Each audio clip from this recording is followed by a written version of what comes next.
ಯುವಕರೇ ಕಣ್ಣೀರು ಹಾಕ್ಸಿದಾರ ನೋಡೋಣ ಮತ್ತೆ ಏನಾಗುತ್ತೆ ಅಲ್ಲಿ. ಯುವಕರ ಜಾಬ್ ಎತ್ತಲಿಕ್ಕೆ ಅವ್ರಿಗೆ ಕಾಂಗ್ರೆಸ್ ಸರ್ಕಾರ ಸರ್ವನಾಶ ಆಗ್ಲಿಕ್ಕೆ ಧಾರವಾಡದಿಂದನೇ ಆಗೋದು.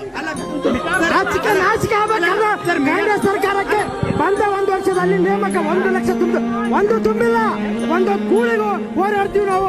ನಿದ್ದೆ ಮಾಡಲ್ಲ, ಊಟ ಮಾಡಲ್ಲ. ನ್ಯಾಯಾಂಗ ಹೆಚ್ಚು ಅಥವಾ ಕಾರ್ಯಾಂಗ ಹೆಚ್ಚು ನ್ಯಾಯಾಂಗ ಏನೈತ್ರಿ 50% ಮುಖಾಂತರ ಮಾಡ್ರಿ 6% ಆಮೇಲೆ ಮಾಡಕ್ಕೆ. ಇವ್ರು 50% ಮಾಡಕ್ ಅಡಿಲ್ಲ. 3 ವರ್ಷ ಆಯ್ತು ಗೌರ್ಮೆಂಟ್ ಅಧಿಕಾರಕ್ಕೆ ಬಂದು. ಹೈಕೋರ್ಟ್ ಹೇಳಿ 2 ತಿಂಗಳು ಆಯ್ತು. ಇನ್ನು 50% ಮಾಡ್ರಿ 6% ಆಮೇಲೆ ನಾವು ಬಗೆಹರಿಸ್ತೇವೆ ಅನ್ಕದನ್ ಕೈ ಏನ್ ಹುಡುಗರು ಅದಾರಲ್ಲ ಕೂತು ಓದಾತಾರೋ 5 ವರ್ಷ ಓದಾದ್ರು ಅಟ್ಲೀಸ್ಟ್ 50% ಮಾಡಂದ್ರೂ ಸರ್ಕಾರ ಮಾಡ್ತಿಲ್ಲ. ಇವ್ರು ಚರ್ಮ ಎಂತದ್ದು, ಇವ್ರ ಮನೇಲಿ ಮಕ್ಕಳು ಇಲ್ವಾ, ಬಟ್ಟೆಗೆ ಅನ್ನ ತಿಂತಾರೆ.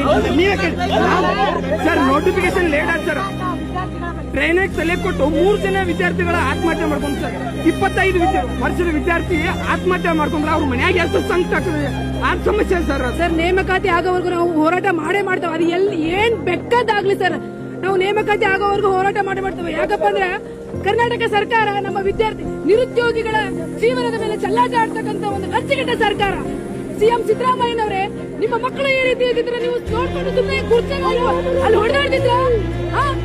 ನಿಮ್ಮ ಮಕ್ಕಳು ಈ ರೀತಿ ಇದ್ದಿದ್ರೆ ನೀವು ಆರಾಮಾಗಿ ಹಾಯವಾಗಿರ್ತಿದ್ರ? ಇವತ್ತು ನಾವು ಸಾಯ್ತಾ ಇದೀವಿ. ನಮ್ಮ ನೋವು ನಿಮಗೆ ಕೇಳಿಸ್ತಾ ಇಲ್ವಾ ವಿದ್ಯಾರ್ಥಿಗಳದ್ದು? ನೀವೇ ನೇಮಕಾತಿ ಮಾಡಿದ್ರೆ ನಾವ್ಯಾಕೆ ಈ ರೀತಿ ಹೋರಾಟ ಮಾಡ್ತಾ ಇದ್ವಿ? ನಾವ್ಯಾಕೆ ಬೀದಿಗಿರೋ ಅವಶ್ಯಕತೆ ಇತ್ತು? ಇಡೀ ಕರ್ನಾಟಕದಲ್ಲಿ ನಿಮ್ಮಂತ ಹೊಲದ ರಾಜಕೀಯ